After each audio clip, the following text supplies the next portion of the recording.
They wanted to internationalize Japan. So you need to collaborate with Japanese lawyers, face to face like we are, negotiating a contract across the table. In Japan, there was none of that. People in Japan are used to a certain system. I have a different system. Finding staff in Japan, it's already difficult enough as it is. In order to get a board position in Japan, there's many ways to do it.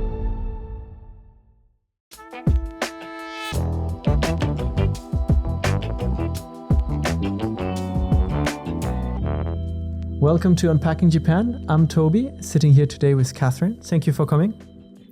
Toby, thank you for having me. I'm so glad to be here, back in the old town I used to live in. Yeah, Osaka. Osaka. Catherine, you're a lawyer in Japan, focusing mainly on business law, helping Japanese companies wanting to do business with New Zealand, helping New Zealand business wanting to do business in Japan, and more. You also have your own podcast, Lawyer on Air, and work with Jane, who was on our podcast for the Journals in Japan podcast. So you do a lot of things. And today I want to talk specifically about law and also your role as board member in some big companies in Japan. But as usual, I want to ask first, how did you get to Japan in the first place? What brought you here? Right, that's a really good question. So I came to Japan on a 1-year contract, but suddenly it's 21 years now that I've been here. So that's what happens in Japan. I think you come here and you think you're going to be here for a short time, and then something leads to the next, to the next, and the next, and you stay for a lot longer. So I came for a 1-year visa working for a Japanese company as their in-house legal counsel, and that was based in Tokyo. That role finished, and I decided I wanted to stay a lot longer, and that's where I found my role in Osaka working with Panasonic, and ended up being here 4 years. And then moved back up to Tokyo and had another few roles. For example, in a law firm, was seconded to Mitsubishi Motors. I then was headhunted for another role as leading a legal department in an American subsidiary here. And that was fun.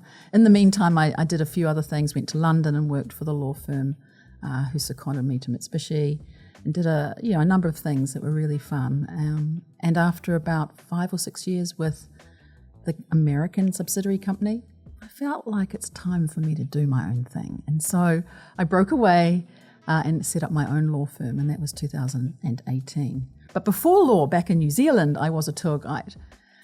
Wow. That was my first career. That's quite a change. It is. How did you get interested in law from being a tour guide? Right. So I studied Japanese after I left school at a senmon-gakko, right, a specialist school where I just did Japanese. And during the time when I was tour guiding with JTB, many people came to New Zealand visiting as honeymooners, and a number of them were lawyers. And they used to ask me questions about the law, and I had no idea about the law at that time. And so I'd go away home, I'd research, I'd find out things, such as how's the legal system created, what happens if you end up in court. And then I could put those stories into what I was telling people on the bus or in the limousine as I took people around. So the more I studied law, the more interest I got. And it was timely that a mentor was in my ecosystem at that time, and he was Japanese, and said, why don't you just go and do law and come out as a Japanese-speaking lawyer who can help Japanese come to New Zealand, set up business, etc. And that's what I did. So sometimes people see things in you that you never see yourself, and I never thought of doing law, but the combination has been the magic ticket for me and changed my life. So I'm quite curious, because law is usually very specific to one country. So if you study law in New Zealand, I would assume, are kind of allowed to practice law legally within the borders of New Zealand. How does it work when you then come to Japan and work at a company based in Japan and do legal work in a legal system that is not the one you studied? Yeah, that's a really good question. So in New Zealand, exactly, we study and pass the New Zealand bar exam, so we're admitted to the court to practice law in New Zealand. Japanese legal system, or the Ministry of Justice, I should say, has opened its doors to foreign lawyers from more than 25 years ago, probably 30 years ago. And they wanted to internationalize Japan, and so they made it more open for foreign lawyers to come to Japan and work here. And that would mean you could help Japanese companies or businesses to obtain a more global mindset. So some people who work in a law firm need to qualify, submit their documents, and be able to provide the advice in their home country, so New Zealand advice in Japan. If you work in-house in a company, you don't need to register and do that. So you can simply be employed, have the visa, and work in a legal department in a Japanese company or a foreign company here. Are there any restrictions compared to a Japanese person who would do the same job, or? For each case, so there's two cases. So for in-house legal counsel, basically not, although you are a foreigner and so you need to have the correct visa and on a contract and abide by the rules and that sort of thing. But generally speaking, what you practice is your home country's law, but you're helping Japanese companies or foreign companies here with the basic concepts of your home country's law. So popular ones, of course, are any of the states of America, Canada, Australia, New Zealand, England. On the other side of things, in private practice, it's very different. You can only practice in your own homegrown law where you're qualified. I'm qualified in the UK as well, England and Wales. So I can practice UK law as well. But you can't practice outside of that. Okay. So you need to collaborate with Japanese lawyers or be in a law firm where there's Japanese lawyers so that you can work on international deals or matters with both sides. So an international focus through the foreign lens and then Japanese law through the Japanese lawyer. So Japan's very fair the way it carves out the different sections of law, different areas of law, so that we all work very harmoniously together and need to collaborate across different laws and different procedures as one team, lawyers, but different areas.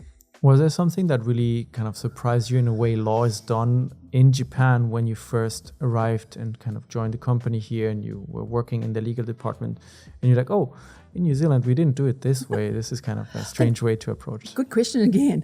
Old style, probably New Zealand would be, you would be face-to-face like we are negotiating a contract across the table. In Japan, there was none of that. You would email back and forth contracts, for example. You might have a telephone conference to discuss, but that was only if there was one very sticky point, liabilities or indemnities at the end of the game. But generally speaking, the method was quite different. Also, the laws are different. I mean, Japan works on a civil law-based system, whereas I come from a common law-based system where the courts basically interpret the law and law is built up over case law to become a precedent.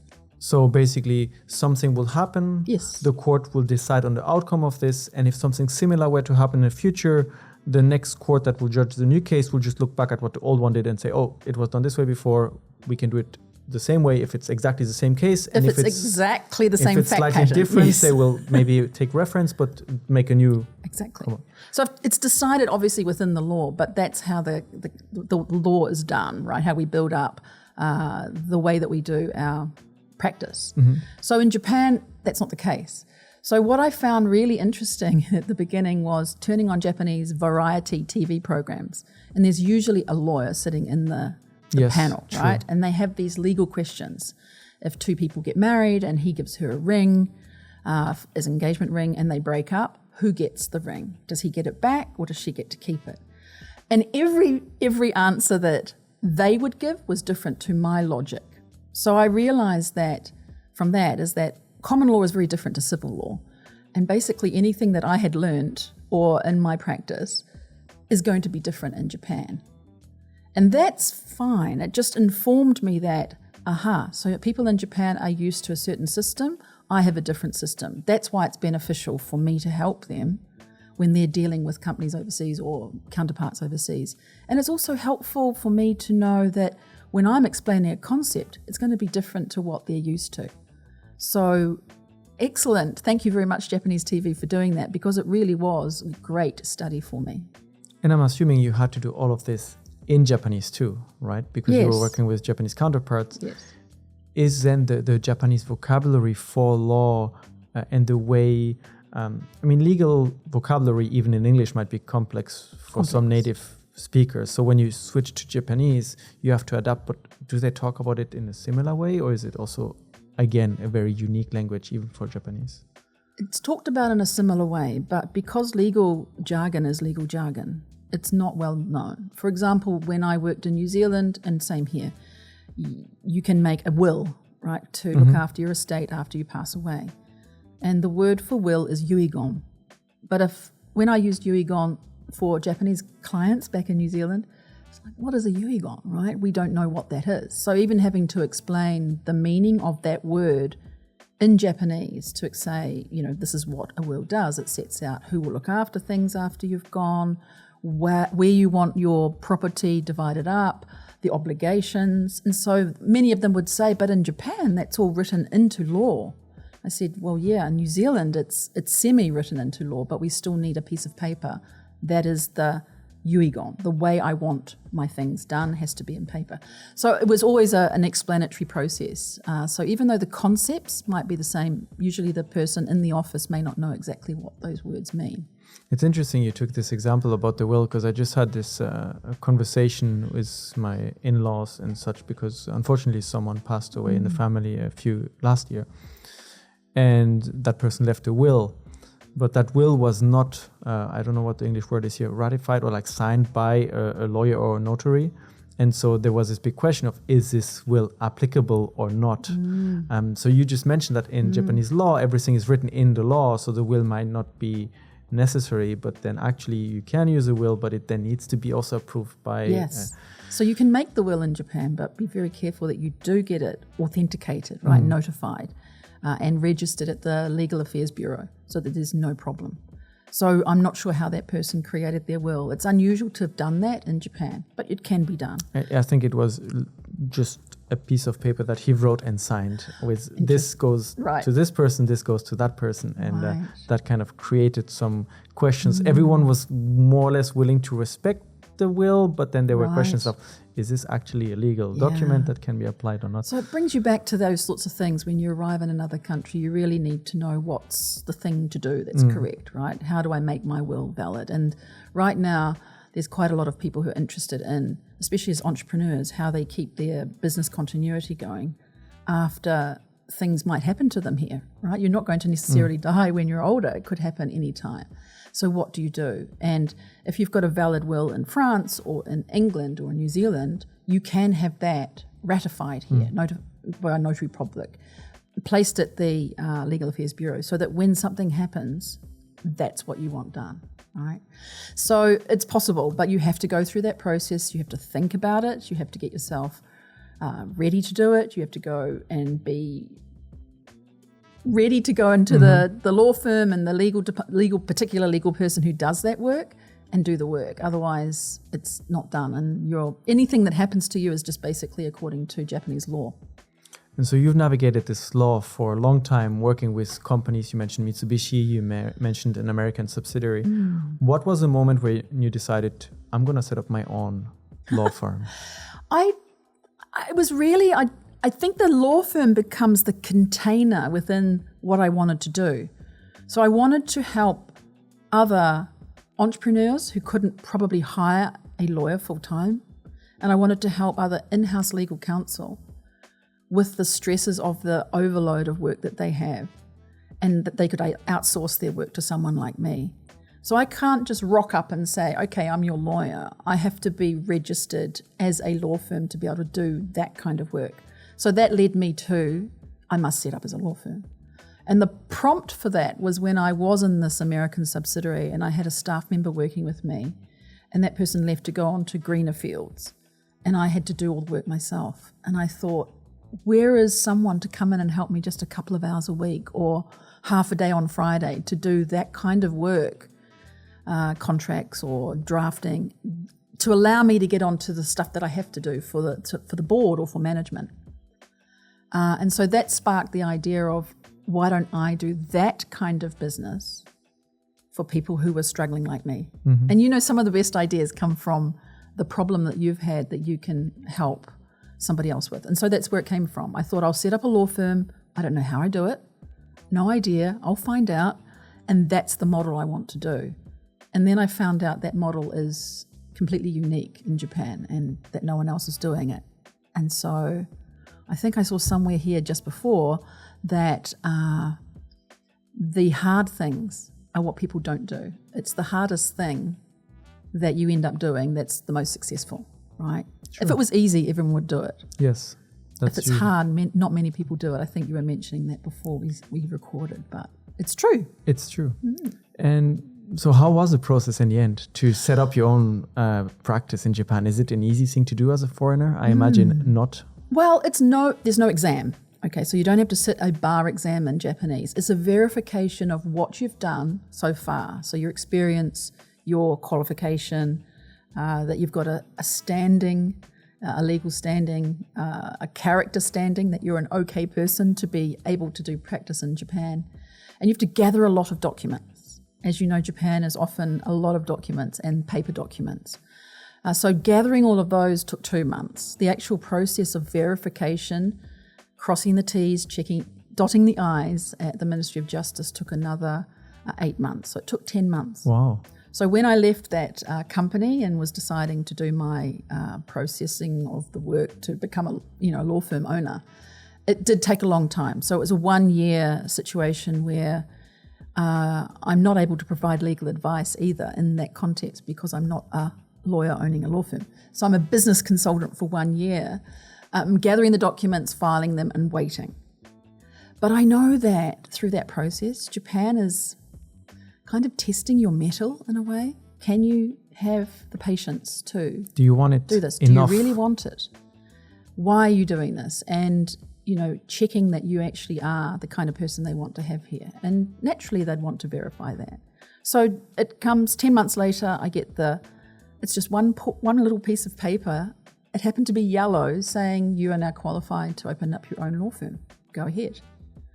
Right? So that's really what it was. It was just an endurance race. And I remember one person saying to me, it's like an arrow being pulled back in the bow. It's getting tighter and tighter as you pull it back. And then when you release the arrow, it goes straight to the bullseye. So what that means is that when you are finally in okay, you've already, and you can go straight to where you are. You're not floundering around trying to find clients. You've already done that in the time it's taken to prepare. You've already set up your website, right? You've made your marketing plan and it's all ready to go. So there's a method in the time it takes in Japan. They really want to make sure that you're okay, and it's giving you a time to prepare yourself as well. So I really want to thank the ministry for that, right? In the end, I can say that looking back, at the time it was pretty frustrating. Yeah, I can imagine frustrating, maybe stressful. What if they don't give me the okay, what do I do then? Well, the thing is they do a pre-interview. So halfway through, they'll get you in and say everything looks fine. But this document, and all of the documents are only valid for 3 months, yet it takes 10 months to do. So you actually have to get another refill of that document and go back to the people and get your letter, your certificate again. You have to go and get those documents again. So it's a bit of a rigmarole, but you do know halfway through that you're kind of on the way. And once the arrow hits bullseye, you're ready to go. You're ready to go. Is there something, so if I take an example, for example, in the financial world, and we look at the United States and such, a lot of accountants or financial counselors need to get very specific licenses to be able to provide very specific kind of advice. Is it the same in the legal field, and especially in Japan, where now you have your practice, you got the license to open it, but you are restrained to giving advice within this and this, and you're not legally allowed to give official advice on something else unless you get the license for that? For me, I didn't want to give advice on employment law or family law or immigration law, criminal law. Anyway, I couldn't do that in Japan because I qualified in Japan to be a foreign registered lawyer some 20 years since I had qualified as a lawyer in New Zealand. So my knowledge of all of those laws that I used to do back in the day, back in New Zealand, is older. So it wouldn't be appropriate for me to advise on those laws, although I could. So I stuck to my knitting, as they say. I stayed in my lane and I decided to do what I love the most, which is corporate commercial business law. And so it's around contracting or agreements that people need to put together. So that answers the question, I guess, in terms of me. But other lawyers in Japan may have a speciality such as employment law. So you could go to a large foreign law firm and there's a foreign lawyer there who does employment law as their speciality. But again, if it encroaches on Japanese law advice, you must involve a Japanese lawyer. If it's IP, intellectual property law, they are special ben nishi, right? IP lawyers who do that work. So you go to that person for that. So again, Japan is divided up so that we all get an equal share of the pie for the different kind of law that there is. I stick to my knitting. I don't know about others who might go and do other kinds of law, but certainly within the rules here, it's you need to stay in your lane and do just your own kind of advice that you are qualified to do. You mentioned before we started recording that there are 465 foreign lawyers registered in Japan, which is maybe surprisingly high for some. But is this mostly in the business field, or do we see foreign criminal lawyers in Japan, or is there some areas of law that are still taboo for foreigners? Most foreign lawyers here, and then registered means that they are working as law firm lawyers. That doesn't take into account the in-house legal counsel or general counsel who are working in companies who don't need to register with the ministry. So the registered lawyers, no, they're usually doing M&A work. They may be doing some employment work. They could be doing litigation, and arbitration is quite popular as well in Japan. So there are people who are foreign lawyers here in those niches. I would say the majority are doing deal work, so they're doing international transactions between Japan and another country or other countries. But others are doing the arbitration work, right? An agreement has gone sour and they're helping the two parties come together and something hasn't gone right, so they have to go off to arbitration. So there's a bit of a mix. And how about you? Do you remember your first case that you handled in your own practice, in your own law firm after getting everything sorted? I do. So the first case I got was given to me by a really large law firm lawyer who said, this is just a small case, it's a contract review, but can you handle it? And for me, it was a large case in terms of the money, right? Because I'm a small practitioner, so anything above, 6 figures is a lot. For a large law firm, that's not really a lot. Are we talking 6 figures in yen? Or yen, yeah, in yen. So that to me was just an incredible start, that somebody in my network, and building your network here is obviously very important, said, could you do this work? We'd love you to do it. We can't look after this person. And this person had a connection to New Zealand, so that was great. The second person was recommended by a friend, and that person ended up not paying my bill for a while. They did settle it after a couple of years. It's kind of tricky to not want to pay a bill with a lawyer because... But that also means, how does the lawyer set up their payment structure and make sure that you get paid? So I learned a few lessons from that one too, and interim billing is one of the most important things to do. So, there's a bit of a mix and match there, but I'm grateful to those 2 introductions because they served me well to know the value of money and introductions, and also the value of looking out for who introduces you and making sure you do your own practices and getting your money in the door carefully. So now you help a lot of companies, especially maybe from New Zealand, to set up here in Japan. Do you notice any common kind of mistakes, pitfalls that a lot of those companies run into when they try to start a company, where you have to maybe put the brakes on or be like, no, this is not how you can do it in Japan. You need to first go through these steps. I think it's that pace. They'd rather love to do something as fast as they can do it back home and just go for it and work it out later. Whereas Japan's much more methodical. In order to set up here, you do need to go through the hoops and then launch. So I think that's one of the things, is slowing down a little bit to make sure that they've got a good lead time and have everything, all their ducks lined up to make sure that it all goes well, but not overstep. Right, so that'd be one thing, I think. And then finding staff in Japan, it's already difficult enough as it is to find a country manager or to find staff to work for you if you are a Japanese company in Japan. To be a foreign company, it's also another couple of layers of difficulty.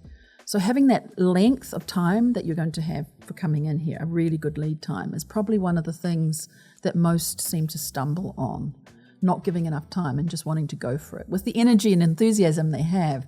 but making sure that they sort of are aware that there's a lot more milestones to go through before. It's the same process as for you to get your license, right? You need to gather the paperwork, you need to go through the stages of setting up the company legally, of having this and that, and then once you're ready to go, though, you just free to go. It. Yeah, you're full on.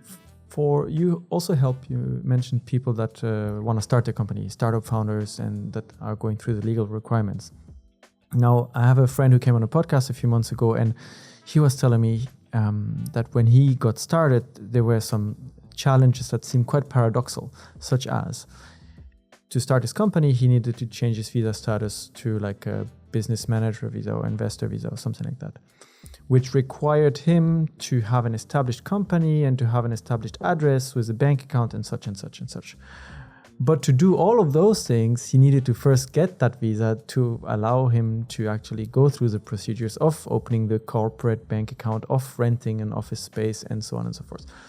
Why does it sometimes feel like the law in Japan to start a business is like a bit, like as a foreigner, kind of difficult to grasp? Well, I'm not a startup specialist. I usually do post-startup. So a company that's got itself ready and hasn't got any agreements in place and needs some help there. So I'm normally a 1 to 2 year later person. But anyway, I think what you're pointing at there is the perhaps lack of communication between two government departments. So you've got an immigration service, and then you've got another government group that is approving something else. Right, the company registration, etc. And they want to do as well as they can, very ishokemme, right, as well as they can, but then suddenly they're not actually aligned in the processes internally, so they haven't really got those correctly lined up together, and that's where you're finding at the moment, especially with this entrepreneur visa. This new digital nomad visa as well. This is happening, unfortunately. So. Somewhere along the line, someone will get the message and they'll tie that up and make it a little bit easier. But at the moment, it's a bit rough. So you need to have a lot of patience around these things at the moment too. Is this kind of miscommunication between different parties something you run into a lot in your line of work? You mentioned that, for example, it's quite rare in those business cases for the two lawyers of both parties to sit at the table and discuss something. It's through emails, sometimes a phone call. But that seems like it's making communication more difficult at times. Yeah, I think sometimes just the phone call is much more easier to do, but there's a hesitancy to do that.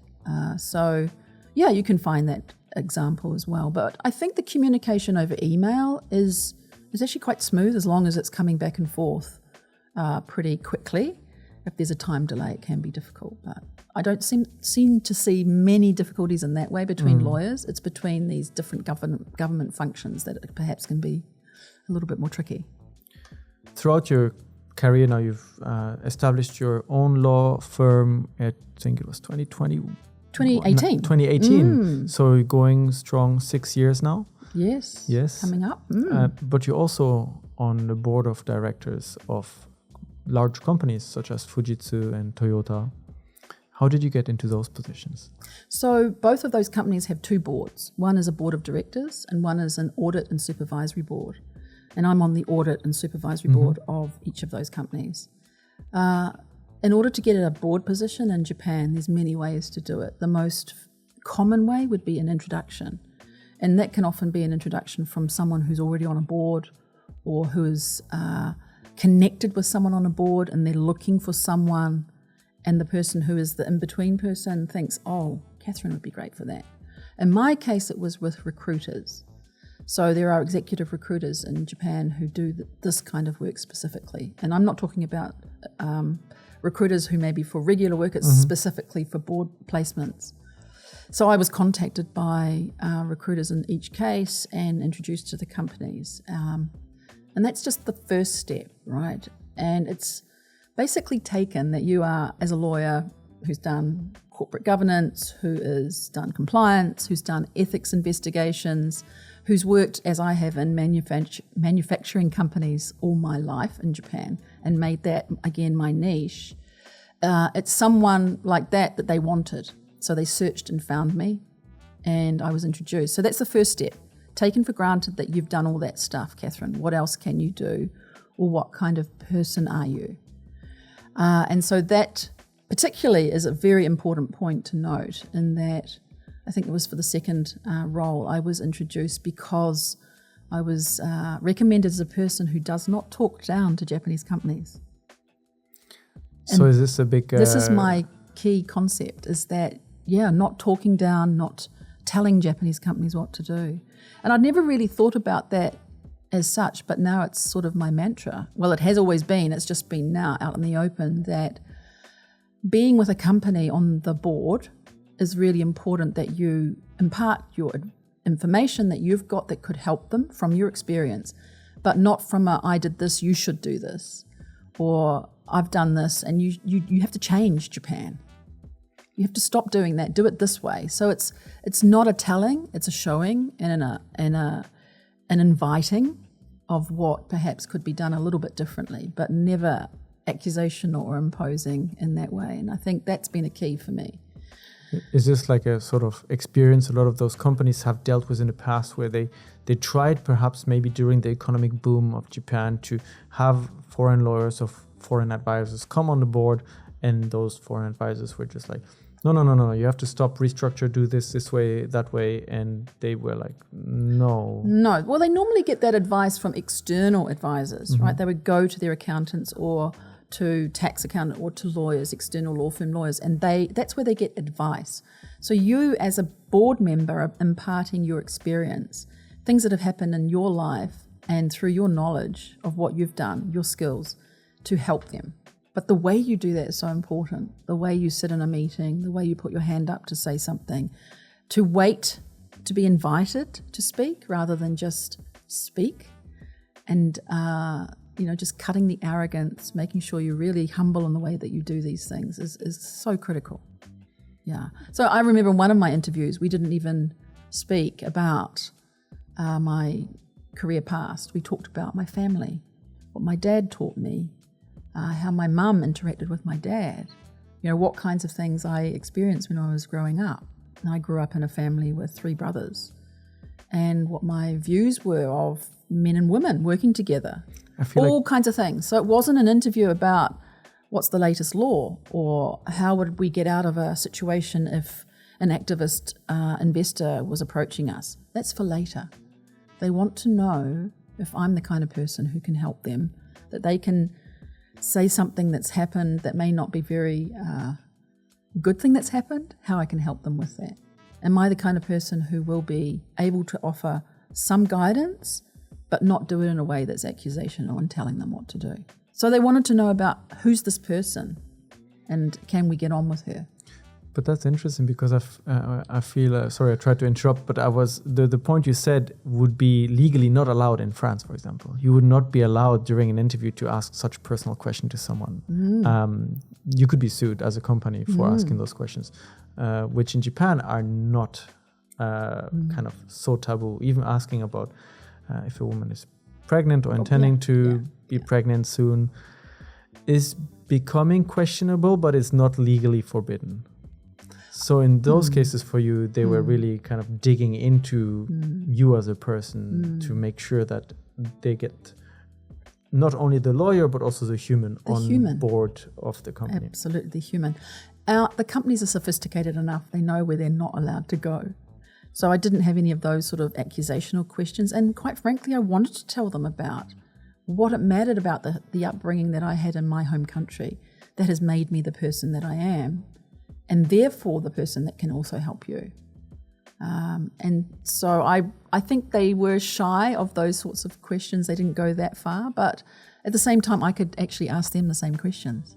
And that was really fun, because I could get to know them as a person, because it's a two-way interview, right? I want to know that I like them and can work with them as well. So once you clear all those stages and you're actually on the board, you were, I think, one of the first women or the first woman on their board? On that audit and supervisory board of Fujitsu, yes, the first foreign woman. And on the Toyota audit and supervisory board, first foreign woman. And so Fujitsu is basically the first foreigner who's on as an outside statutory auditor on a board in corporate history of Japan, which is quite interesting. You've made history. I have made history. So what is your role like on those boards? What do you do? We had Melanie Brock Melanie. on the podcast. She's a trailblazer. Yeah, and it was interesting because, I described the boardroom as just this large room with a giant table and maybe 20 people sitting around, all wearing a very dark suit and maybe losing some hair already, gray hair, and just sitting there looking very serious at some documents. Is this a reality, or is it actually a lot more engaging as we may imagine? It can be the reality. If I can tell you from my experience, it's not always wearing suits. It's the black T-shirt kind of look as well. Or it's a little more colour around the table. It's younger. So one of the CEOs I work with, he's only a couple of years older than me.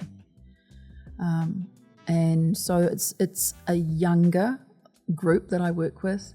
There are some older people who are more advisors to that board now. So they try and keep things very varied, make sure that there are different voices around the table. So that could be the impression, but it's not always the impression. Obviously, you need to have a certain demeanor and things that you wear, right? You need to be able to have a certain type of clothing to be wearing to the board meetings. You're not rocking up in your shorts and T-shirt, of course. But you can do biz casual as well, depending on what the company stands for. But being respectful to how they dress is important, right? I usually try and bring a bit of colour. There's always a bit of personality in the room when I'm there. I don't shy from showing my true self. I don't dim my light. But at the same time, I'm not flamboyant or extravagant, right? So the impression that you've given of the kind of room is, yes, sometimes like that, but not always like that. Both of my boards are, 12 people, 12 to 15 max. So there used to be a lot of boards that had a lot of members, and they've been reduced down now. What is being discussed or decided in those rooms? Or is it usually more like a kind of... you have people from different backgrounds that have different expertise, and there's maybe a tricky problem in the company, and everyone just pitches in and then leaves the room, and the head of the board will kind of just gather all the information and make a decision later. Most companies have a pre-discussion, so you'll get online with the presenter of the materials and go through and have your chance to ask questions about it. Most of the work that goes around the board is positive. It's about new adventures, it's new investments and things like that. There might be some tricky issues that come up, and you discuss that as well. But there's usually a pre-meeting, and then you come into the actual meeting the next day. And there will be a discussion time for anything that's not been discussed in the pre-meeting. And it's free-flowing. I'm really quite surprised, because I thought some discussions might be quite restricted. But if you know the way in which you can speak up at a meeting, and that's an art and a science, then your voice will be heard as well. But you just don't speak for the sake of speaking. You've got to have something to say. And typically, you've sort of fleshed that out in the pre-meeting. And anything you've said in the pre-meeting has already gone to the directors, and documents might be changed, or the way of approaching something might be changed. So it's impactful from the very beginning, when you're on the pre, to when you're actually in the meeting. Yeah. I can imagine it's quite stressful at times to be in that room and have a lot of...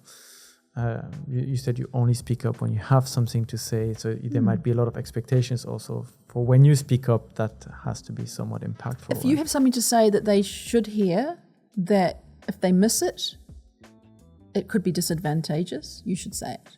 And you can ask for extra time to do that. It doesn't come up so much because you've really been able to unfold beforehand, but it can be, and it does happen. So you can do that, yeah.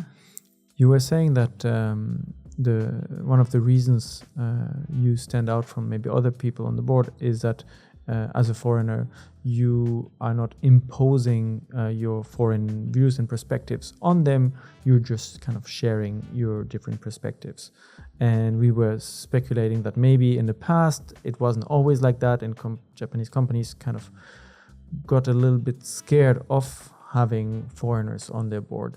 Now, as a first foreign woman on the board of Fujitsu and Toyota, Are you seeing that the Japanese companies, especially top management, is now more open to some foreign influence on corporate management Yeah, again? I would say it's foreign collaboration rather than influence, but most definitely. And I think the key that I've had is I've treated the cleaner in the building as I've come into the office in the same way as I treat the CEO.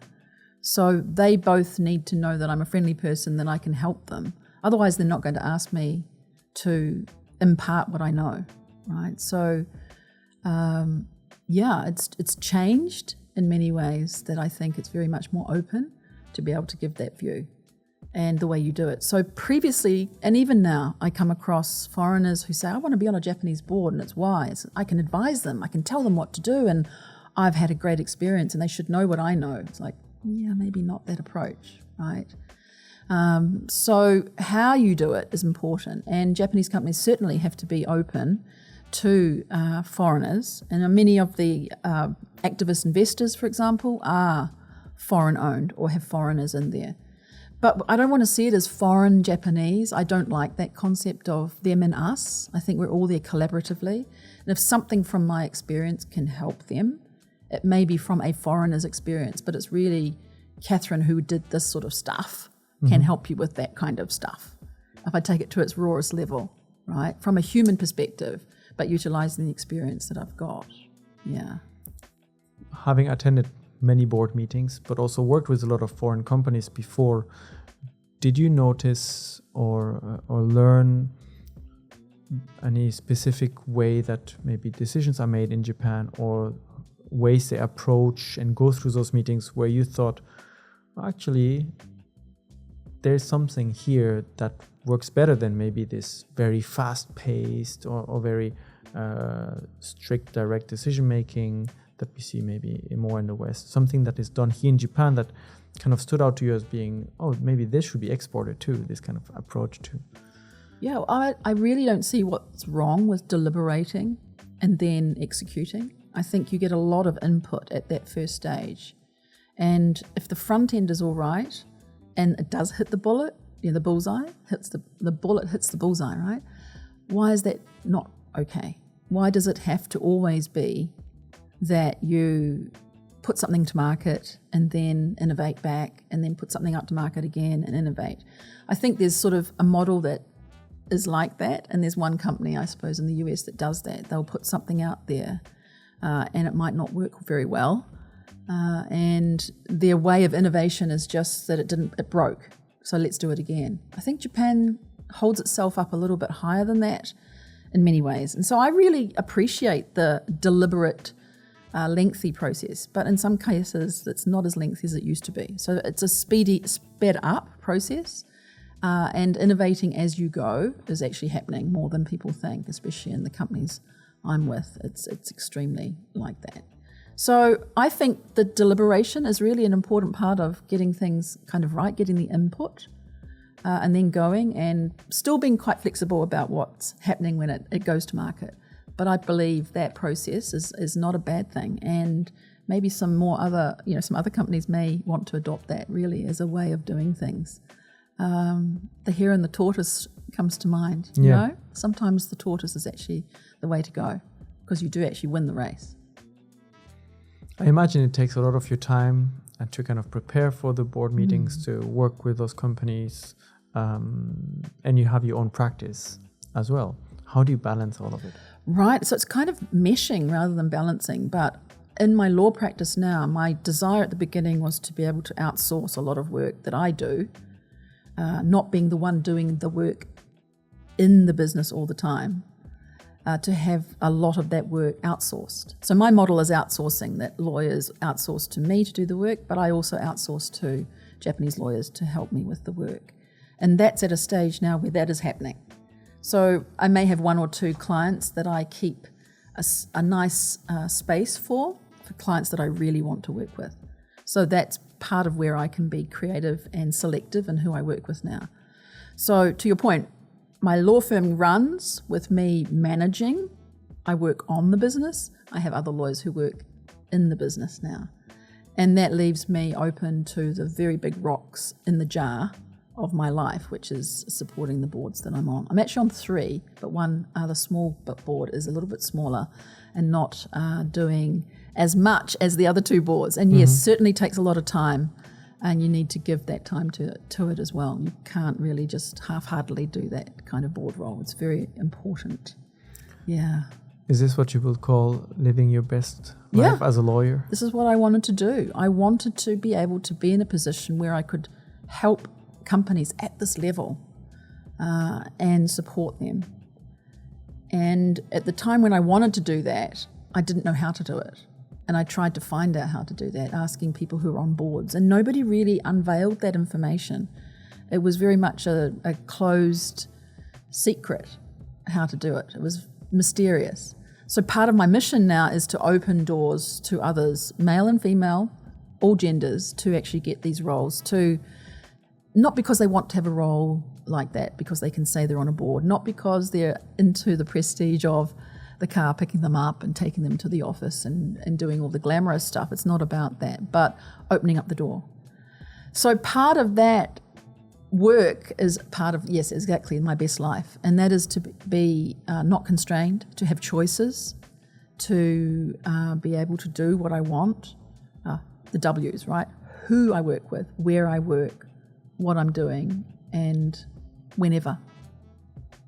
And that's it, the 4 W's. So I love that concept, and I think I want others to see by the way I'm doing things that it's actually open to you as well to have a different kind of life as a lawyer. And that's part of what is in the podcast, right? Lawyer on Air is interviewing different lawyers who have got different careers and showing other lawyers that there are different ways to do it.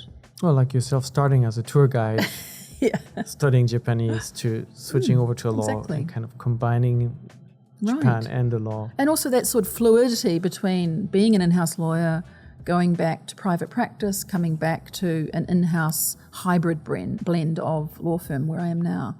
And it's just expansive. You can do anything. You can be creative. You can collaborate with others. And I feel that's the best life you can have. Who wants to have just an okay life? Who wants to have I kind of like my job? Don't you want to have the very best thing that you could do? That's just you at your maximum limit, doing everything that you want to do. And I think that's what I've got, and I'm blessed in that way. I never knew it was going to be this, but it is. So that's part of the best life policy or approach that I have, yeah. So when you see new lawyers coming into Japan and establishing themselves, whether they are in-house counsel or want to try to set up their own law firm as well, you have a lot of experience to share with them. Do you feel like they sometimes have also misconceptions or a kind of a misunderstanding of what it's like to practice law in Japan? They may have misconceptions. Some seem to know, but you really never know the whole thing until you get into it and start it. So in-house legal counsel might be what people describe it as, but until you actually experience it, it's quite different. Or law firm work, right? I had a chat with someone last week, and she said, I've got this offer from a startup, and I've got an offer from a huge firm, and I don't know which one to choose. I said, what one is singing to you in your heart? And she said, I want to go to the startup. I said, well, do that. But you might want to do a year or so with the larger company, because you can bring a lot of that experience to the startup. Or you might be able to negotiate something where you're working with a startup and they let you kind of do that bigger job as well, or vice versa. So don't box it. Think about more broadly. Don't think my in-house legal job is this. My first role in Japan involved sweeping the floor and wiping the shelves at the end of the week as part of our role. We all did that in the in-house legal team. Like, I'm doing cleaning as my job. Yes, you might do cleaning as well. It depends where you are. So be open-minded, because your role may not be what you think it is when you arrive in Japan. And that expansive mind is very important here, to not be boxed into thinking, I'm only doing this and I'm not doing that. Yeah. I feel like this is also when time comes into play, right? The kind of time frame or how you envision your career. Same as some companies wanting to bring products to market very fast, kind of burning the steps, bring it to market, test the market, and then innovate again. Now I feel like there's this desire for maybe the younger generation to, I need to go through the ranks, I need to get this job fast because there's no time. But actually, a career is something you build over Exactly. time. Think of it like wine. I mean, you know the classic, beautiful Sauvignon Blanc from New Zealand. You can make that wine and drink Oyster it next Bay. day. It's beautiful, yeah. That's great. You can have it right, ready to drink straight away and you enjoy it. But if you have a Pinot that's been in the bottle for 5 years and drink that, you savor it, you savor the time that it's been in the bottle, but then also when you open it and you consume it, you're doing it a lot more slowly. It's kind of like that in a way. It's giving it more time to mature and not over-anticipating what's going to come. I never knew I would be doing exactly what I'm doing now that we've talked about today back in 2002 when I came to Japan. It never occurred to me that I'd set up my own practice. So my best life for others is to make sure that you have that pathway open. You might have little spots in the corner of a jigsaw puzzle, for example. You might have the edges done, but think about the middle of it as something that you can create. And that it can be quite different to what you imagine at the beginning. That's fun, isn't it? I think it's fun. It's stressful when you're in it, but looking back the yeah. story and the adventure is exciting. Yeah.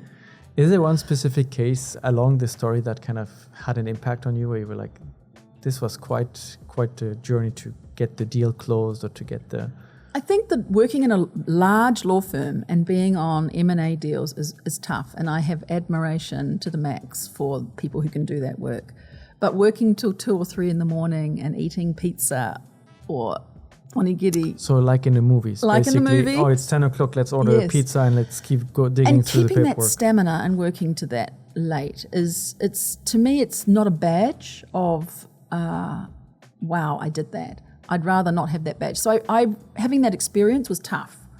And also having come back into a law firm from in-house legal and fitting into that mold, I felt like very much like a round trying to fit into a square. But I'm grateful for that experience because that led me to know that I wanted to be back at the gemba, right, at the coalface of business and do that kind of work. So you've got to figure out where you are as a lawyer, for example, what fits you, and not just do it for the money or for the prestige, but what really is going to fit you as your character. Yeah. So if you're looking for work-life balance as a lawyer in Japan, working on merger and acquisition deals is not the way to go. No, it's the way to go for many people, and that's totally fine, but it's not the only way. For work-life balance?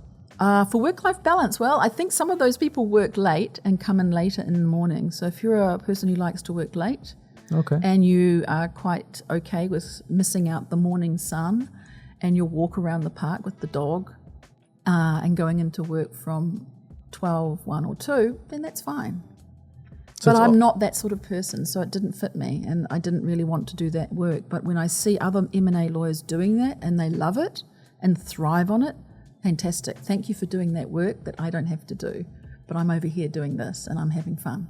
So despite the law having this image of being a relatively rigid and strict field of business, it's not that black and white. It can be that black and white, but it doesn't have to be, and it isn't always. Yeah. I want to move a little bit away from a business law and talk about some law concepts. We were briefly going over this before we started rolling the cameras, but I was curious because in Japan, I often read that contrary to the West, where when there is a case, you are usually innocent until proven guilty. In Japan, there's a tendency to, or at least it appears that you're guilty until proven innocent. And sometimes proving your innocence in a case is maybe more difficult than having to prove the real culprit guilty. Is this true? So for example, let's just take it generally, New Zealand. The onus is on the prosecution, the ones bringing the case, to prove that the person who is in front of them, the defendant, did what they are accused of doing. In Japan, it's reversed. So you, as the person who's been accused of this crime, misdemeanor, you are obliged to be the one to prove your innocence. So you're right on that. That's in a broad spectrum, right? I'm not a criminal lawyer in Japan, but that's broadly it. So a recent case I knew of was an English person who was driving a car and just momentarily looked at his cell phone and in the meantime clipped an elderly gentleman, a Japanese person, on a bicycle. And that person passed away, unfortunately. The driver of the car was placed in prison. It happened to be over Christmas time. They had to do a lot to obviously get out of there. And then what happens? Can you stay in Japan? Do you have to be sent away? What happens? In this particular case, I believe, I introduced a Japanese lawyer to this person who was amazing and helped out. And that often people come to me for the lawyer who can help them because I can't do the work, but I usually know who can. And this person managed to stay in Japan. The person that passed away they had no family. And so as, I guess, a giving back or trying to absolve what he did, he paid for funeral expenses, for the plot, for the stone. He goes there and cleans the grave all the time. He's like his now adopted family member. And I think that was his giving back to society, that the judge took empathy with this person. He'd never had anything else go wrong in Japan. And that person continues to have a life here, a very changed life, because he no longer can drive, but is still able to stay in Japan. In some cases, they are sent back. It depends on the case. But in this particular one, perhaps it's a mix of who the lawyer was, the way it was explained. But this person in particular spent a lot of time in prison before being able to get out, all right, and appeared in front of the judge a couple of times and explained the story. And the judge obviously takes into account the fact that this person's already spent 3 months in a very cold cell with no English books, right? So it's a difficult situation, it's case by case, but that's one good story. But the problem here is that I think people maybe assume that Japan is the same in law, or there's no problem, I'll be fine. But you were always ambassadors in this country. We've got to keep be good. Mm-hmm. You're leading your country, and you can't just rely on your embassy to come and rescue you, because that doesn't happen. It's a big thing if an embassy's involved. You're in really big trouble if you do that, and probably you're on your way home. So that brings up a lot of questions I feel like that foreign residents in Japan have quite often regarding the law, because everything is in Japanese, and even if someone speaks a decent level of Japanese, you mentioned at the beginning of the conversation, there is this jargon that is kind of common in law practice. Is there a place where, as a foreigner, we can find information about the law in Japan to know our rights, but also know our obligations and kind of understand where are the boundaries? Yeah, there are a lot of people who've written blogs and written from their experience out there. The Ministry of Justice is in a process of translating the laws from Japanese to English. I'm actually on the committee that edits or verifies the natural English translation. Phrasing, So there's that. There are places to get it, but it's a slow process to do that. They are using AI to help speed up that process. There's no one spot you can go to find everything. And even Japanese law translated is quite mechanical. How does it work in practice?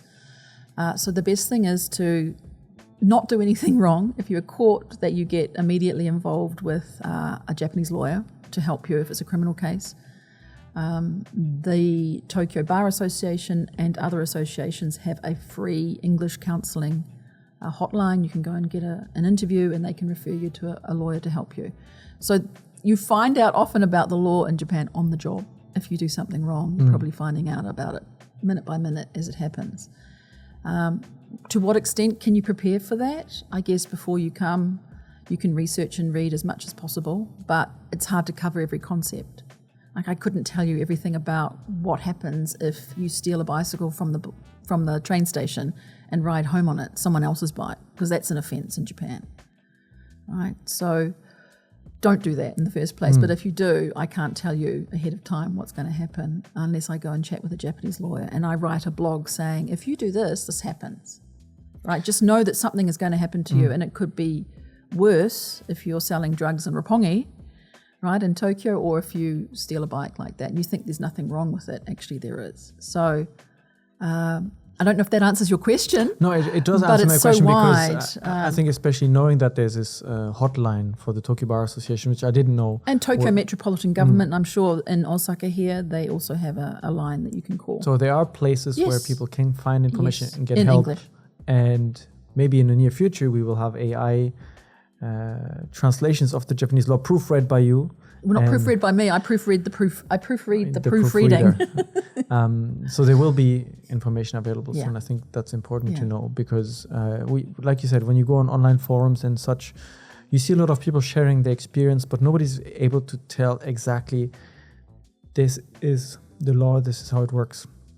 And I see the reaction is often misunderstanding, sometimes frustrating, that boils over into, oh, why is the Japanese government not doing this, or why can I not do this or that? And I guess too, we're so busy with our day jobs that finding the time to do something like that, how can I share with every foreigner in Japan about all the laws in Japan so they know? Who's going to go and read it? Who cares? Nobody really cares until they're in trouble.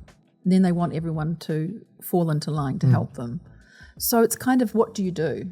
Which is the chicken and the egg. So do we put all that information out there and you research it when you arrive in Japan? Now I know Japanese law. Right, I can be a good citizen. Or is it only when it happens? And it's usually the latter. Yeah. We covered a lot of topics. We did. We talked about your journey to Japan, setting up your law firm, working on a board of companies, and kind of misconceptions about the law in Japan. Do you feel like there's something we haven't really gone into that you would like to share and like to talk about? Because I know that your experience probably ranges way beyond the things we talked about, and there might be something else. I think in terms of people, I get a lot of inquiries about how to be a lawyer in Japan. And I'd really recommend you go off and listen to my podcast, Lawyer on Air. I've interviewed nearly 70 lawyers about their life. You can usually find something that will attract you. So please go and listen and look at that. I'm about to roll out some courses in how to get on a board, how to behave on a board, how to ask a question at a board meeting, things like that. So if you're interested in that, you might want to come back on my website in a little while and see that and join. And I also do coaching for people who want to be better lawyers, but also want to be on a board and present in the way that someone's going to say yes to them when they go for the interview. So those are kinds of things that I'm doing at the moment. But I actually had a question for you. Okay, that's a rare occasion, but no, podcaster to podcaster. Yeah. This podcast of yours is amazing, and I've listened to so many of your stories that you've of people you've had on the podcast. Thank you. What started it? Why did you want to do this? And what's next for you? Oh, I feel like I've really actually reversed the seating here. Yeah, I feel. I went into my podcast voice as well. What started this? Initially, just the desire to kind of build some form of a community, I think.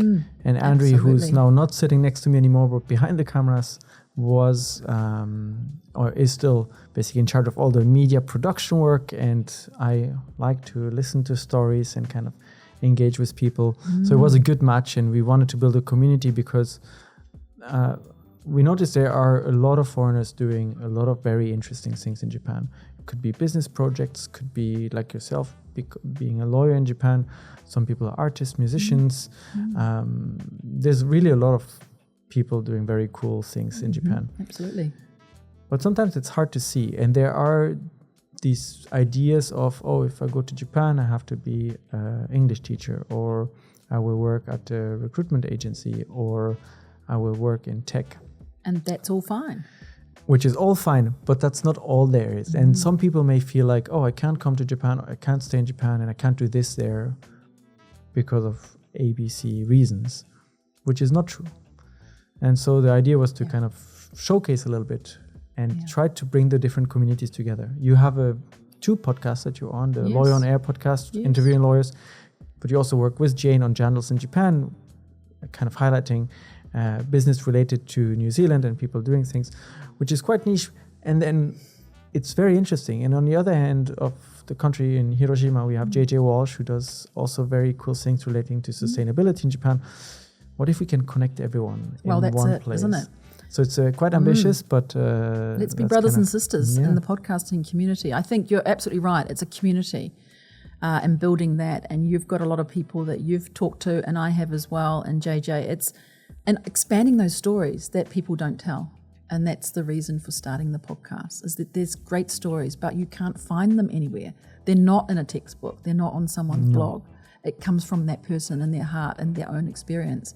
And you're unveiling those and so am I, and so am I with Jane. And that's where you live your best life, when you hear about other people's stories, and it becomes a complete passion. So let's bring it together somehow. Let's do that. Future project. Noted. I think it sounds very exciting to do more of those kind of working together projects, because in the end, that's what it's all about. And hopefully for our listeners, there is some interesting information here, and they get to see the possibilities, endless possibilities of doing things in Japan. Or anyone's welcome to get hold of me on my website. We There's will a make sure to contact link page, everything as well. LinkedIn. Have a look at my website first. There's a few FAQs there of a lot of interesting information. So it will be shared in the description, and people can find you and reach out should they need legal advice or just want to have a chat. Most people these days want to talk to me about how to come to Japan and be a successful lawyer here. So I'm happy to always talk about that. Well, thank you for coming here today and sharing your story and your insights into law in Japan. It was very interesting for me. I hope it was so for our listeners too. I hope so too. Thank you. Thank you, Catherine. Thank you for listening. Thank you for watching. This was Unpacking Japan, and we'll see you again next week. Bye.